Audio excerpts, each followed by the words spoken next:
दोस्तों, नमस्कार। हर्षित techno classes में आपका स्वागत है। जैसा कि आप लोग जानते हैं कि हम लोग पिछले कुछ वीडियो में क्लास 9th का मैथ स्टार्ट कर चुके हैं। हम लोगों ने जो है चैप्टर 1 को अच्छे से कंप्लीट कर लिया है। आशा करता हूं चैप्टर 1 आप लोगों का अच्छे से क्लियर होगा। तो उसी सीरीज को आगे बढ़ाते हुए आज से हम लोग जो है क्लास 9th मैथ का चैप्टर 2 स्टार्ट करने चल रहे हैं, जिसका नाम है पॉलिनोमियल्स या बहुपद। पॉलिनोमियल्स या बहुपद। आज हम लोग इस वीडियो में पॉलिनोमियल्स क्या होता है, अलजेब्रिक एक्सप्रेशन क्या होता है, वेरिएबल्स क्या होते हैं, कांस्टेंट क्या होते हैं, पॉलिनोमियल्स कितने टाइप्स के हम डिवाइड कर सकते हैं, बेस के टर्म के अकॉर्डिंग कितने टाइप में डिसाइड कर सकते हैं, और जो है पावर के अकॉर्डिंग कितने टाइप में हम इसको क्लासीफाई कर सकते हैं। आज हम इन सब चीज़ों के बारे में अच्छे से स्टडी करेंगे। तो चलिए बिना टाइम वेस्ट किए हम अपने आज की वीडियो को शुरू करते हैं। यहाँ पे जैसा कि हमने बताया अभी हमारे आज के चैप्टर का नाम है पॉलिनोमियल्स या बहुपद। पॉलिनोमियल्स पढ़ने से पहले हम लोग सबसे पहले जानेंगे कि वेरिएबल्स क्या होते हैं, कांस्टेंट क्या होते हैं, या इसको हिंदी में अगर कहें तो चर और अचर राशियां क्या होती हैं। इस मतलब बेसिक से हम लोग जो है स्टडी करते हुए पॉलिनोमियल्स तक पहुंचेंगे। तो यहाँ पे हमारा आज का जो पहला टॉपिक है वो है वेरिएबल्स। क्या है? वेरिएबल्स।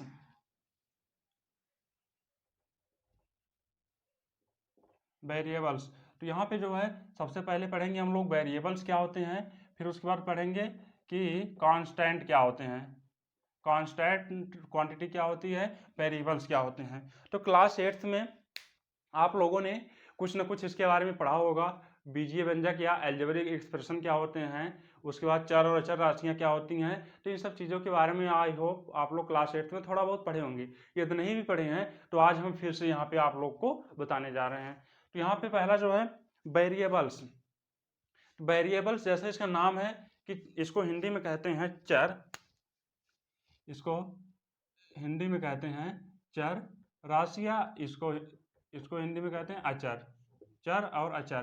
तो जैसा कि नाम है चर, वेरिएबल्स, इसका मीन्स यह है कि वेरिएबल्स की वैल्यू जो है हमेशा चेंज होती रहती है। वेरिएबल्स की वैल्यू हमेशा चेंज होती रहती है, जबकि कांस्टेंट की वैल्यू जो है हमेशा फिक्स्ड रहती है। कैसे वेरिएबल की वैल्यू वेरिएबल की वैल्यू फिक्स नहीं होती है? तो इसमें आप लोग एग्जांपल समझ सकते हैं। जैसे घड़ी है, तो घड़ी में जो टाइम चलता है, घड़ी में जो टाइम चलता है वो आप जो है लगातार बदलता रहता है। अभी आपने देखा कुछ बज रहे हैं, थोड़ी देर बाद देखेंगे कुछ और समय हो रहा होगा।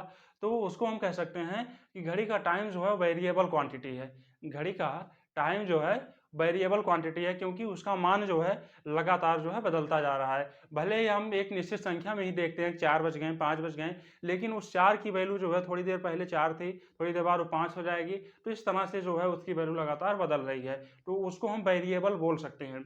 इसी तरह से जैसे आप लोगों ने पढ़ा होगा किसी भी क्वेश्चन को सॉल्व करने के लिए जो है पॉलिनोमियल्स में एक्सप्रेशन में आप लोगों ने पढ़ा होगा एक्स टर्म आते हैं, एक्स वाई जेड या ए बी सी। इस तरह से आप लोगों ने जो है बीजीय व्यंजकों में बहुत सारी राशियां मिली होगी आप लोगों को। तो ये जितने भी जो है टर्म होते हैं ये सभी जो है चर राशियां होते हैं। कैसे चर राशियां हैं? जैसे मान लो कोई एक्सप्रेशन लिखा है, कोई जो है एक्सप्रेशन लिखा है, उसमें x की वैल्यू 5 आती थी, किसी में x की वैल्यू 6 आती थी, किसी में 1 आता था। तो इस तरह से x y z ये भी जो भी वेरिएबल्स चर राशियां हैं इनके मान लगातार बदलते रहते हैं। तो इसको सिंपल लैंग्वेज में केवल आप ऐसे डिफाइन कर सकते हैं कि ऐसी क्वांटिटी जिसकी वैल्यू फिक्स नहीं होती है, या ऐसी राशि जिसका मान निश्चित नहीं होता है, चर राशियां कहलाती हैं। जबकि ऐसी राशि जिसका मान हमेशा निश्चित होता है, अचर राशियां कहलाती हैं। जैसे यहाँ पे कोई भी नंबर हो गया, 5 है, 3 है, 1 है। तो इस तरह से ये 5 है, इसको कहीं भी रखेंगे तो ये 5 ही रहेगा। 3 है, तो इस तरह से जितने भी ये नंबर्स होते हैं ये सभी कांस्टेंट टर्म होते हैं। तो आई होप वेरिएबल्स और कांस्टेंट आप लोगों को क्लियर होगा। अब उसके बाद आता है कि वेरिएबल्स और कांस्टेंट को हम यूज कहाँ करते हैं। वेरिएबल्स और कांस्टेंट को हम लोग जो है यूज कहाँ करते हैं? तो इसका यूज जो है हम बीजीय व्यंजकों को लिखने के लिए करते हैं। बीजीय व्यंजकों को लिखने के लिए हम चर और अचर राशियों का प्रयोग करते हैं। अब बात आती है ये बीजीय व्यंजक क्या होता है या एल्जेब्रिक एक्सप्रेशन क्या होते हैं। अब इसके बारे में चर्चा करते हैं। एल्जेब्रिक एक्सप्रेशन या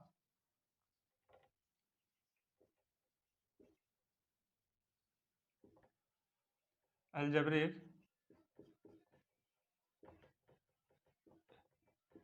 एक्सप्रेशन या बीजीय व्यंजक या बीजीय व्यंजक।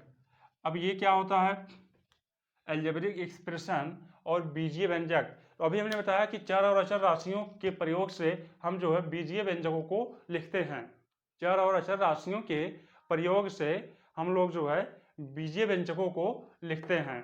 कैसे लिखते हैं, सबसे पहले इसको हम डिफिनीशन से समझ लेते हैं कि इसका जो है डिफिनीशन क्या होता है। निश्चित चर और अचर राशियों के, इसका डिफिनीशन हम लोग लिखते हैं,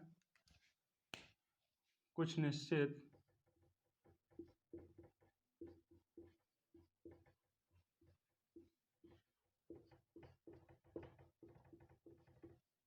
चर और अचर राशियों के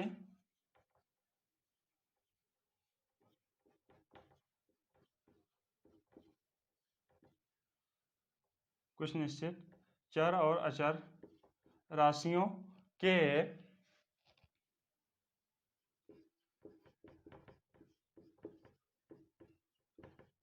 गुणन, भाजन, जोड़,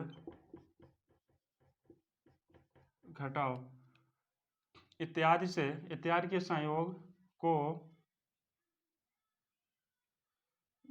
कुछ निश्चित चर और अचर राशियों के संयोग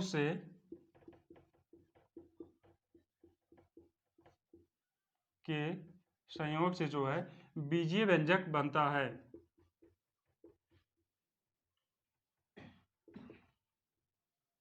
बीजीय व्यंजक बनता है। क्या बनता है, बीजीय व्यंजक बनता है। या इसको ऐसे भी कह सकते हैं, कुछ निश्चित चर और अचर राशियों के संयोग से बने पद को बीजीय व्यंजक कहते हैं। अब कैसे इसमें आया है, गुणन, भाजन, जोड़, घटाव या एडिशन या मल्टीप्लिकेशन, डिवीजन, एडिशन, सब्ट्रैक्शन। अब हम इसका यूज करके कैसे लिखते हैं, जैसे यहाँ पे मान लो लिखते हैं हम 5x² + 7x + 3। तो यहाँ पे अभी हमने बताया कुछ निश्चित चर और अचर राशियों के गुणन, भाजन, जोड़, घटाव के संयोग से जो है बीजीय व्यंजक बनता है। तो यहाँ पे देख रहे हैं हम, इसमें कुछ चर राशियां हैं, अचर राशियां हैं, एक से ज़्यादा भी हो सकती हैं, और जो है में जो एक फिक्स नंबर में होती हैं। कुछ निश्चित चर और अचर राशियों के संयोग से जो है बीजीय व्यंजक बनता है। तो यहाँ पे एक हमने एग्जाम्पल लिख दिया है, ये है बीजीय व्यंजक है। अब इसमें जो है कुछ बातें और आती हैं, जैसे चर राशियां इसमें देखेंगे कौन कौन से हैं, ये चर राशि है, ये चर राशि है। अचर राशि देखेंगे कौन कौन सी है, तो इसमें 5 अचर राशि है, 3 अचर राशि है, 3 जो है अचर राशि है। तो इसमें जो है जो डिफिनीशन लिखा गया था कि कुछ निश्चित चर और अचर राशियों के संयोग से जो है बीजीय व्यंजक बनता है। तो यहाँ पे आप लोग इसको देख सकते हैं। तो आई होप बीजीय व्यंजक क्या होता है आप लोगों को जो है अच्छे से क्लियर होगा। अब हमारा जो नेक्स्ट टॉपिक है पॉलिनोमियल्स, हमारा जो नेक्स्ट टॉपिक है वो है पॉलिनोमियल्स। पॉलिनोमियल्स किसे कहेंगे, अब हम लोग उसको पढ़ने चल रहे हैं। तो यहाँ पे पॉलिनोमियल जो है ये एक तरह का जो है बीजीय व्यंजक ही होता है। बहुपद जो है एक तरह से बीजीय व्यंजक का ही रूप होता है। कैसे होता है अभी उसको देखते हैं।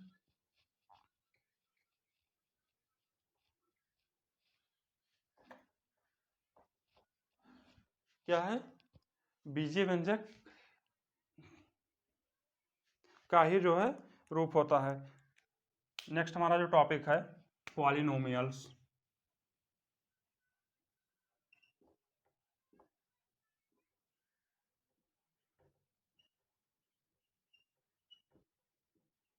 पॉलिनोमियल्स पॉलिनोमियल्स क्या है?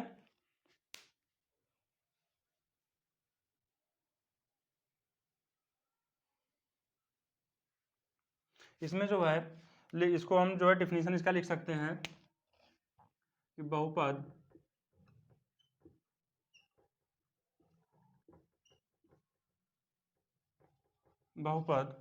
वह बीजीय व्यंजक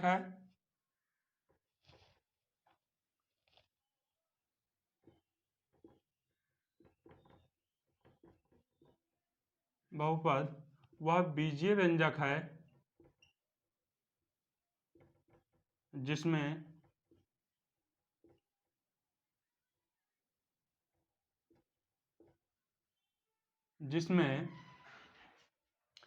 इसमें पहला पॉइंट है कि जो चर राशि का जो घात है, चर राशि का घातांक जो है धनात्मक पूर्णांक होना चाहिए। चर राशि का घातांक जो है धनात्मक पूर्णांक होना चाहिए, या चर राशि का जो पावर है किसी भी वेरिएबल क्वांटिटी का, उसमें जो पावर है वो एक पॉजिटिव इंटीजर होना चाहिए। यहाँ घातांक का सेंस है पावर से, और जो है धनात्मक पूर्णांक मीन्स पॉजिटिव इंटीजर। पहले हम लोग इससे स्टेटमेंट को लिख लेते हैं कि क्या क्या कंडीशन होनी चाहिए, हम उसे किसी भी बीजीय व्यंजक को या किसी भी हम अलजेब्रिक एक्सप्रेशन को पॉलिनोमियल्स कब कहेंगे, तो उसके लिए कुछ जो है कंडीशंस हैं, तो उसको पहले लिख लेते हैं। दूसरा है इसमें, दूसरा यह है कि उसमें पदों की संख्या निश्चित हो। दूसरा यह है पदों की संख्या निश्चित हो।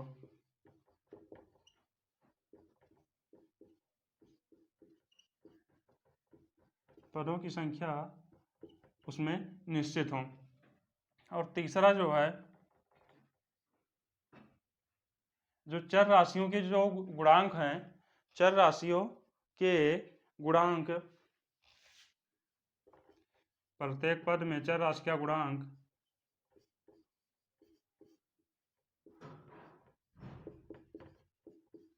प्रत्येक पद में चर राशि का गुणांक एक वास्तविक संख्या होनी चाहिए।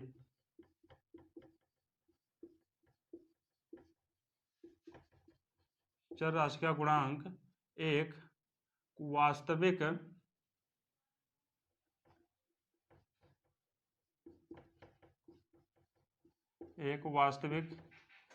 संख्या होनी चाहिए। यहाँ पे जो है चर राशि का घातांक पूर्णांक होना चाहिए, इसका ये सेंस है, इसका ये मतलब है जैसे कोई भी मान लो यक्स है, ये कोई चर राशि है, इसकी जो पावर है वो हमेशा पॉजिटिव इंटीजर होनी चाहिए। पॉजिटिव इंटीजर मीन्स जो है 0 to इन्फिनिटी कुछ भी हो सकता है।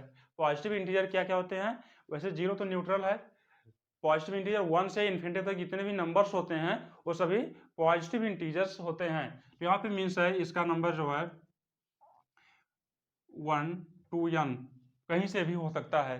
तो अगर इसके बीच में कोई नंबर आ रहा है, जो चर राशि का जो घातांक है, अगर इसके बीच में कोई नंबर है तभी जो है वो पॉलिनोमियल्स होगा।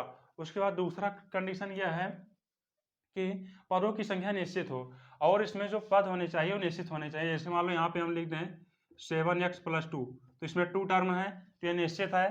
तो इस तरह से इसमें ये भी कंडीशन होना चाहिए कि उसमें जो पदों की संख्या है वो निश्चित होनी चाहिए। उसके बाद तीसरी संख्या है प्रत्येक पद में चर राशि का गुणांक एक वास्तविक संख्या होनी चाहिए। एक वास्तविक संख्या होनी चाहिए। वास्तविक संख्या मीन्स रियल नंबर होनी चाहिए। वास्तविक संख्या मीन्स रियल नंबर होनी चाहिए। उसके बाद फिर जो है जैसे यहाँ पे 5 हो, 7 हो, इस तरह से मतलब कुछ भी 1/2 हो, ठीक है। तो इस तरह से जितने भी जो है नंबर सुने, ये 3 कंडीशन है पॉलिनोमियल्स के लिए। अगर किसी बीजीय व्यंजक में चर राशि का जो घातांक है वो पॉजिटिव इंटीजर है और उसमें पदों की संख्या निश्चित हो, तथा उसके चर राशि का जो गुणांक है, चर राशि का जो गुणांक है वो जो है वास्तविक संख्या होनी चाहिए। यहाँ गुणांक का सेंस यह है कोएफिशिएंट।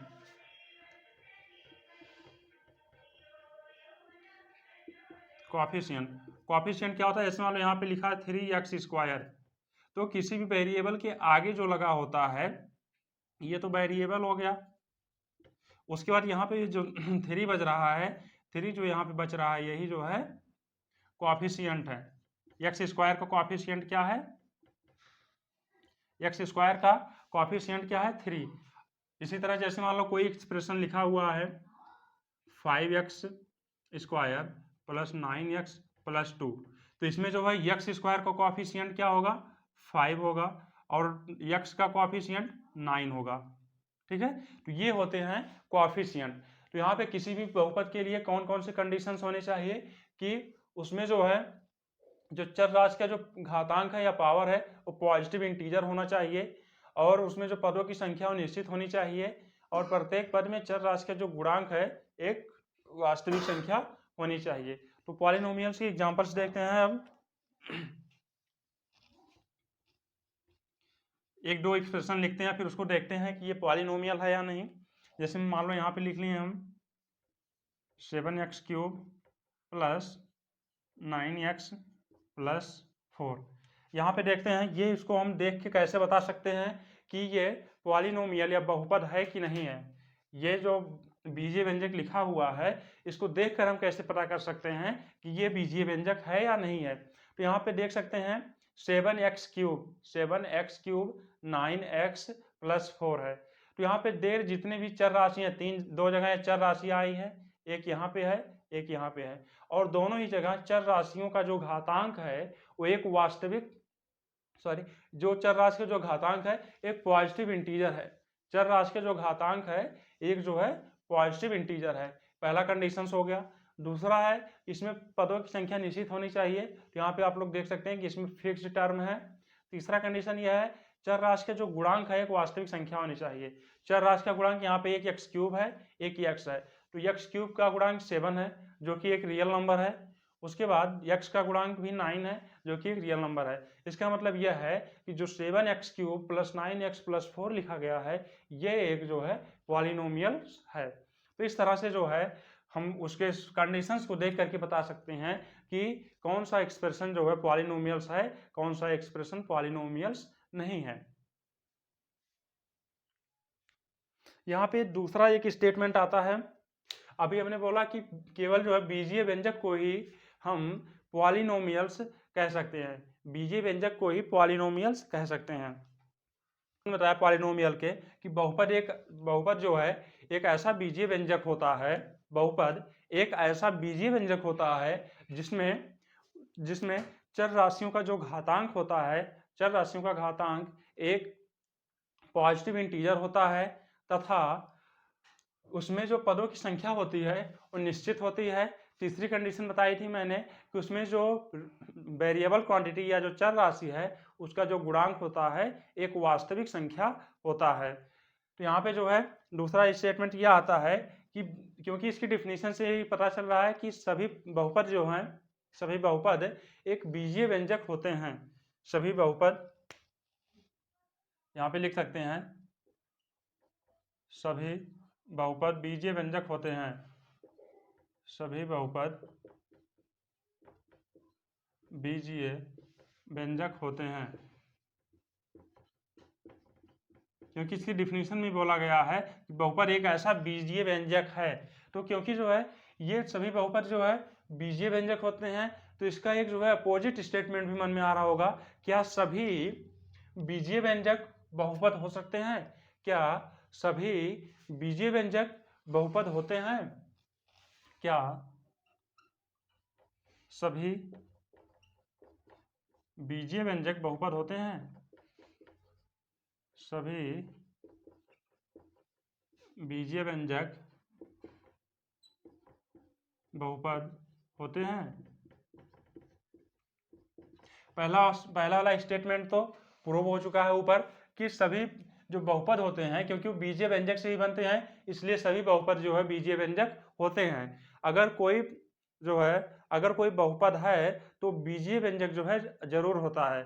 अगर कोई बहुपद है तो बीजीय व्यंजक का होना उसका बहुत आवश्यक है, क्योंकि अगर बीजीय व्यंजक नहीं रहेगा तो उसको पॉलिनोमियल्स हम नहीं कह सकते हैं। तो इसलिए सभी जो बहुपद होते हैं, सभी बहुपद जो है बीजीय व्यंजक होते हैं, या सभी पॉलिनोमियल्स जो होते हैं वो एल्जेब्रिक एक्सप्रेशन होते हैं। दूसरा इसका स्टेटमेंट लिखा गया है, क्या सभी बीजीय व्यंजक बहुपद होते हैं? क्या सभी बीजीय व्यंजक बहुपद होते हैं? तो इसका आंसर होगा नहीं। आंसर क्या होगा? नहीं। क्यों नहीं होते हैं, इसको देखते हैं।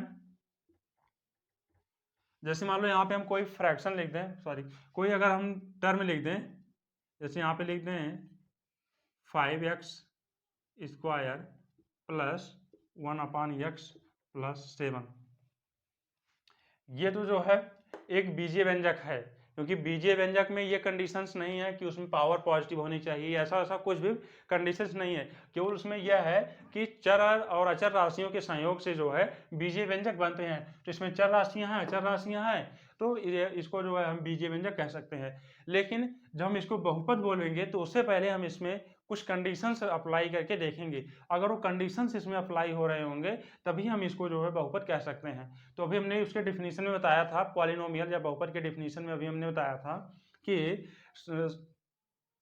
बहुपद वह बीजीय व्यंजक होते हैं जिसमें चर राशियों का घातांक एक धनात्मक पूर्णांक होता है। चर राशियों का घातांक एक धनात्मक पूर्णांक होता है। क्या होना चाहिए? धनात्मक पूर्णांक होना चाहिए। तो यहाँ इसमें देखते हैं कि जो है सभी चर राशियां जो हैं, सभी चर राशियों का घातांक पूर्णांक, सभी चर राशियों का घातांक जो है वो धनात्मक है या नहीं है। तो यहाँ पे एक्स स्क्वायर का घातांक देख रहे हैं एक्स की, तो ये तो पॉजिटिव है। लेकिन यहाँ पे जब हम 1/x देखेंगे, 1/x में जो x है इसको जब हम आगे सॉल्व करेंगे तो ये हो जाएगा x की पावर -1। x की पावर -1 कैसे होता है? क्योंकि जैसे मान लो कोई भी नंबर है 1/a, अगर कोई भी नंबर फ्रैक्शन में 1 करके लिखी हुई है तो उसको जब हम ऊपर ले जाएंगे तो a की पावर -1 हो जाता है।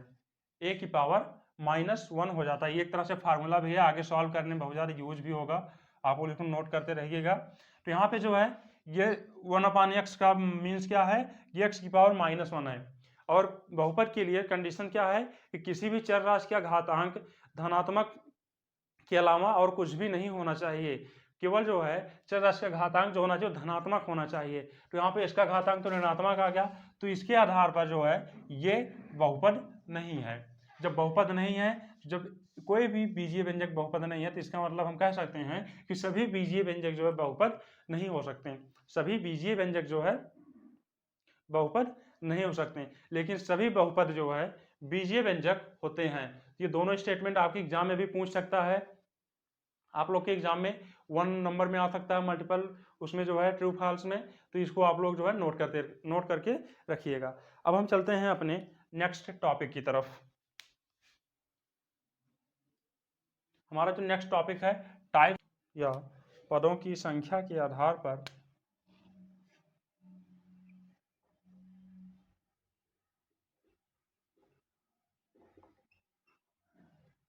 पदों की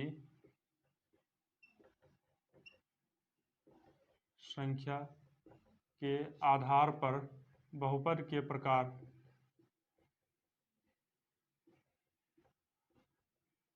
पदों की संख्या के आधार पर बहुपद के प्रकार।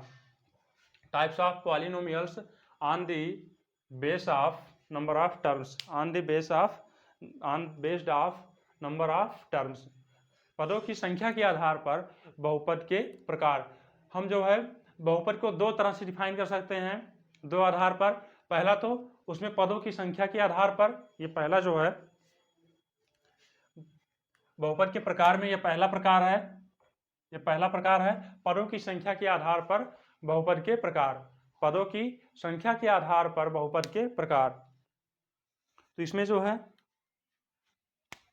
जो पहला है वो है एक पदी मोनोमियल, दूसरा है द्विपदी, दूसरा क्या है? द्विपदी बाइनोमियल, उसके बाद तीसरा क्या है, त्रिपदी ट्राइनोमियल, ट्राइनोमियल। उसके बाद जो है अब इसमें समझते हैं कि करके कि एक पदी बहुपद क्या है, द्विपदी बहुपद क्या है और त्रिपदी जो है बहुपद क्या है। इसको इंग्लिश में कह ले, मोनोमियल पॉलिनोमियल क्या है, बाइनोमियल पॉलिनोमियल क्या होता है, ट्राइनोमियल पॉलिनोमियल क्या होता है। तो यहाँ पे जैसा इसके नाम से पता चल रहा है मोनोमियल या एक पदी, इसका मतलब यह है कि ऐसा बहुपद जिसमें केवल एक पद हो, ऐसा बहुपद जिसमें केवल एक पद हो वो एक पदी बहुपद कहलाता है। या a polynomial having only one terms is called monomial, a polynomial having only one terms is called monomial। तो आई होप जो है इसका डेफिनेशन क्लियर होगा। हिंदी में फिर से एक बार रिवाइज कर देते हैं इसको। क्या है, ऐसा बहुपद जिसमें केवल एक पद हो, इसके नाम से ही क्लियर हो रहा है, ऐसा बहुपद जिसमें केवल एक पद हो वो एक पदी बहुपद कहलाएगा। ठीक है, यहाँ पे एग्जांपल इसके देखते हैं। जैसे यहाँ पे हम लिख दिए 7x लिख दिए, ये जो है 3x स्क्वायर 5, ये भी जो है ये भी सब क्या है, इस बहुपद में भी एक टर्म है, केवल इस बहुपद में भी एक टर्म है। एक टर्म का मतलब ये होता है कि उसमें केवल एक बार ही कोई साइन यूज हुआ हो, एक बार ही अगर कोई साइन यूज हुआ हो। या जैसे मान लो यहाँ पे दे दिए, जैसे यहाँ पे हम लिख दिए 5x + 2, ठीक है, 5x + 2, तो ये दो टर्म हो गए, एक ये टर्म हो गया, ये टर्म हो, तभी तो दोनों टर्म ऐड हो रहे हैं। तो इसमें यह है कि कोई एडिशन सब्ट्रैक्शन डिवीजन इस तरह से कोई साइन ना हो अगर, तो जो है उसको हम वन टर्म मोनोमियल पॉलिनोमियल कहते हैं। जैसे इसमें देख रहे हैं केवल एक टर्म है, ना इसमें एडिशन हो रहा है कुछ, ना सब्ट्रैक्शन हो रहा है, ना डिवीजन हो रहा है। तो इस तरह से जो है ये क्या है, एक पदी बहुपद है। दूसरा हमारा आता है बाइनोमियल। दूसरा क्या है, बाइनोमियल या द्विपदी बहुपद। इसका भी नाम से क्लियर हो रहा है, ऐसा बहुपद जिसमें केवल दो पद हो, ऐसा बहुपद जिसमें केवल दो पद हो वो जो है द्विपदी बहुपद कहलाता है। या इसको इंग्लिश में अगर डिफाइन करना चाहें तो a polynomial having only two terms is called binomial.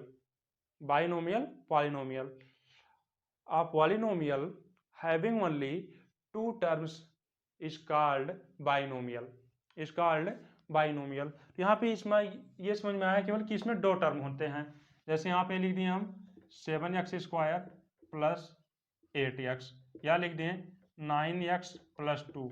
इसमें मतलब जितनी ये पावर से नहीं मतलब है, इसमें केवल यह, इसमें टर्म केवल दो ही होंगे, इसमें टर्म केवल दो ही हैं। इसमें भी देख रहे हैं एक टर्म यह है, एक टर्म यह है, इसमें भी एक टर्म यह है, एक टर्म यह है। तो सब में जो है इसमें अगर जो है किसी बहुपद में केवल दो ही टर्म हो या दो ही पद हो तो उसे जो है द्विपदी बहुपद कहते हैं। उसके बाद जो हमारा तीसरा है ट्राइनोमियल, इसके भी नाम से भी क्लियर है कि त्रिपदी बहुपद। त्रिपदी बहुपद किसे कहेंगे, जिसमें तीन पद हो, ऐसा बहुपद जिसमें तीन पद हो उसे त्रिपदी बहुपद कहते हैं। ऐसा बहुपद जिसमें केवल तीन पद हो त्रिपदी बहुपद कहलाते हैं। तो यहाँ पे एग्जांपल्स देख लेते हैं इसके। जैसे यहाँ पे लिख दिए 3x square + 7x + 5, 3x square + 7x + 5, या लिख दें 8x³ + 9x + 10। तो यहाँ पे जो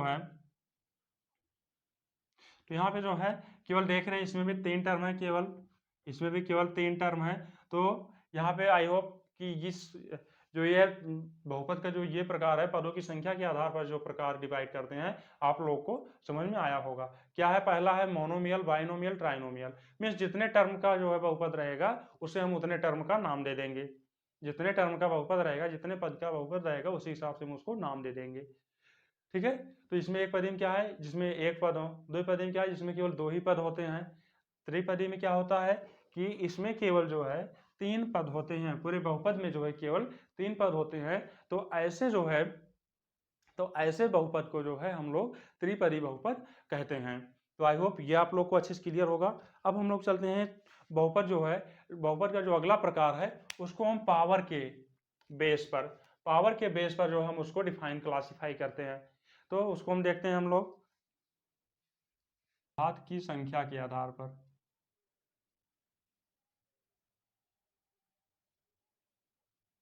घात की संख्या के आधार पर जो है बहुपद के प्रकार, घात की संख्या के आधार पर जो है बहुपद के प्रकार।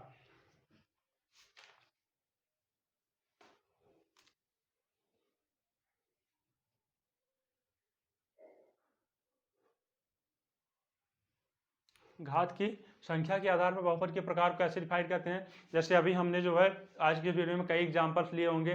किसी में एक्स क्यूब लिखा था, किसी में एक्स स्क्वायर लिखा था, किसी में केवल एक्स लिखा था। तो हर एक बहुपद में अलग अलग घात की बहुपद होती है। तो उसको जो है हम घात की संख्या के आधार पर कैसे हम लोग जो है उसको कर सकते हैं। तो यहाँ पे जो पहला प्रकार है, इसमें जो पहला पार्ट है लाइनियर पॉलिनोमियल या रैखिक बहुपद या रैखिक बहुपद। क्या है? रैखिक बहुपद या लाइनियर पॉलिनोमियल। उसके बाद जो दूसरा है क्वाड्रेटिक या द्विघात बहुपद या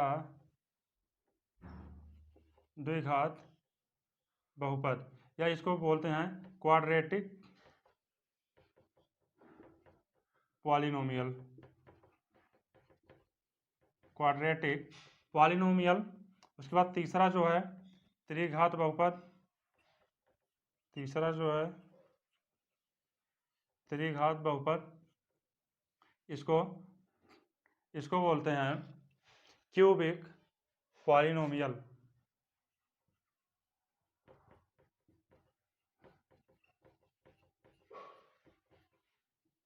क्यूबिक पॉलिनोमियल।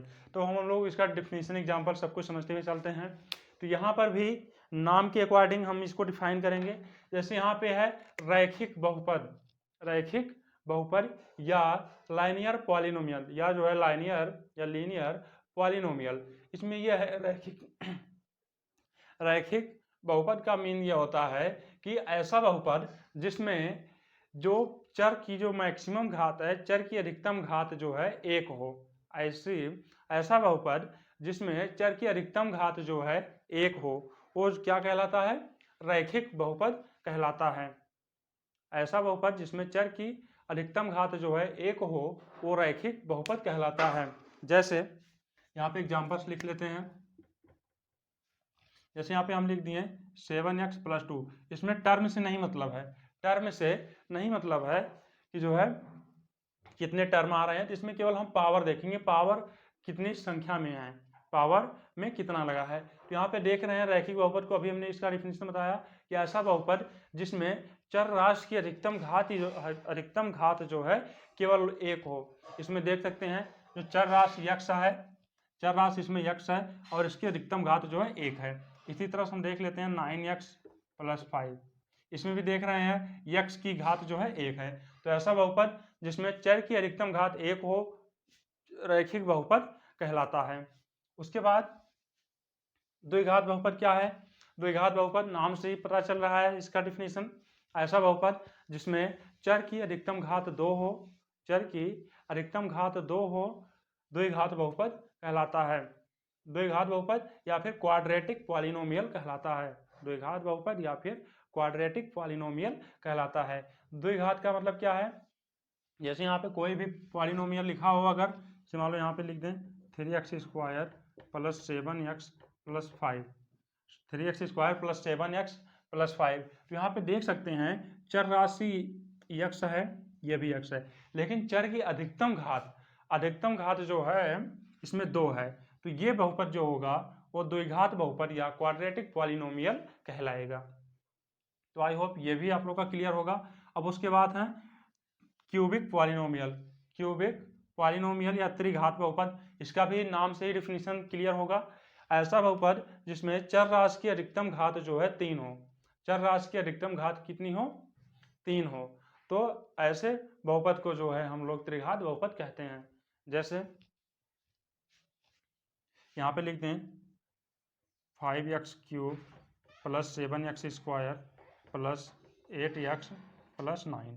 तो यहाँ पे जो है चर की अधिकतम घात कितनी है, यहाँ भी चर है, यहाँ भी एक चर राशि, यहाँ भी, लेकिन तीनों में अधिकतम घात कितनी है, 3 है। तो इसलिए इस बहुपद को जो हम लोग त्रिघात बहुपद बोलेंगे या फिर क्यूबिक पॉलिनोमियल कहेंगे। इसमें लिख देते हैं शॉर्ट में, इसमें मैक्सिमम पावर कितनी होनी चाहिए, मैक्सिमम पावर ऑफ वेरिएबल 1। इसमें जो है मैक्सिमम पावर ऑफ वेरिएबल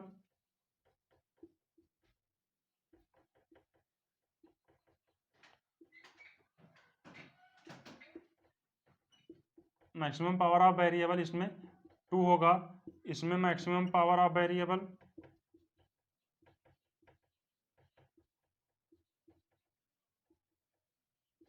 इसमें जो है 3 होगा। तो आई होप बहुपद के प्रकार आप लोग को अच्छे से समझ में आ गया होगा। अभी हम लोगों ने देखा कि पदों की संख्या के आधार पर जो है बहुपद कितने प्रकार से डिवाइड कर सकते हैं, घात की संख्या के आधार पर हम उसको कैसे क्लासीफाई या वर्गीकरण कर सकते हैं इसका, तो ये जो है हम लोग स्टडी कर चुके हैं। अब उसके बाद जो आता है वो आता है कांस्टेंट पॉलिनोमियल या जो है शून्य पॉलिनोमियल। कांस्टेंट पॉलिनोमियल आता है और एक आता है शून्य पॉलिनोमियल। यहाँ पे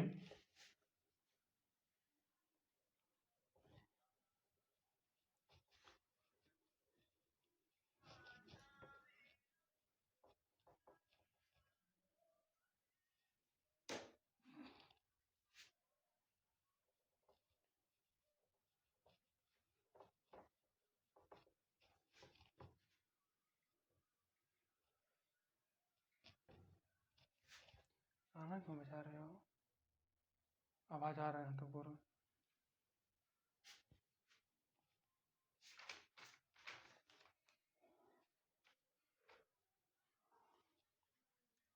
हमारा जो नेक्स्ट है वह कांस्टेंट पॉलिनोमियल या फिर अचर बहुपद।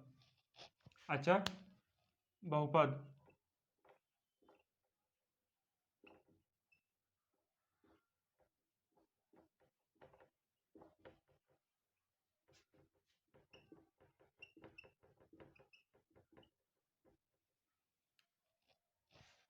अचर बहुपद कांस्टेंट पॉलिनोमियल। कांस्टेंट पॉलिनोमियल क्या होता है कि ऐसा बहुपद जिसमें चर राशि का जो घात है, चर राशि की जो घात है सभी घात जो है शून्य हो, चर राशि की सभी घात जो है शून्य हो, या ऐसा बहुपद जिसमें चर राशियां ना हो, केवल अचर राशियां हो, तो उसे अचर बहुपद कहते हैं।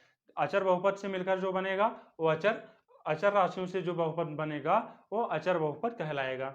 जैसे यहाँ पे हम केवल लिख दें 5, ये क्या है, ये भी तो एक बहुपद है, इसमें अचर राशि नहीं है, इसमें चर राशि नहीं है, तो ये अचर बहुपद कहलाएगा। ऐसा बहुपद जिसमें चर राशियां ना हो अचर बहुपद कहलाता है। उसके बाद आता है एक शून्य बहुपद। क्या आता है, शून्य बहुपद।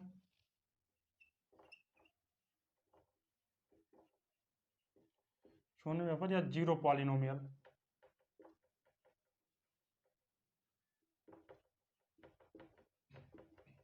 Zero polynomial. जीरो पॉलिनोमियल क्या होता है, ऐसा बहुपद जिसमें सभी चर राशियों के जो गुणांक हैं वो जीरो हैं। ऐसा बहुपद जिसमें सभी चर राशियों के गुणांक जीरो हों, सभी चर राशियों के गुणांक जीरो हों और उसमें कांस्टेंट भी जीरो ही लगा हो, कांस्टेंट जो है वो जीरो ही लगा हो।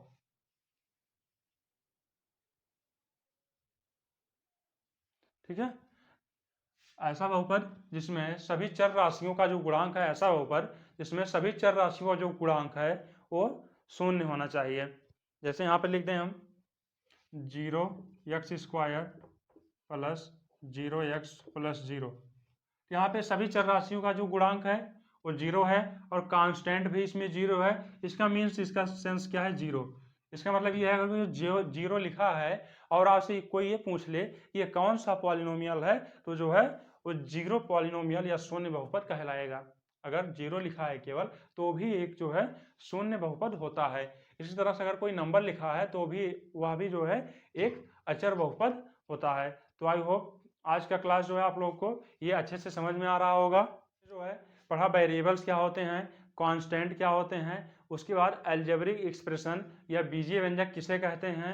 बीजीय व्यंजक को पढ़ने के बाद हम लोगों ने अपने टॉपिक की तरफ मूव किया था, पॉलिनोमियल्स।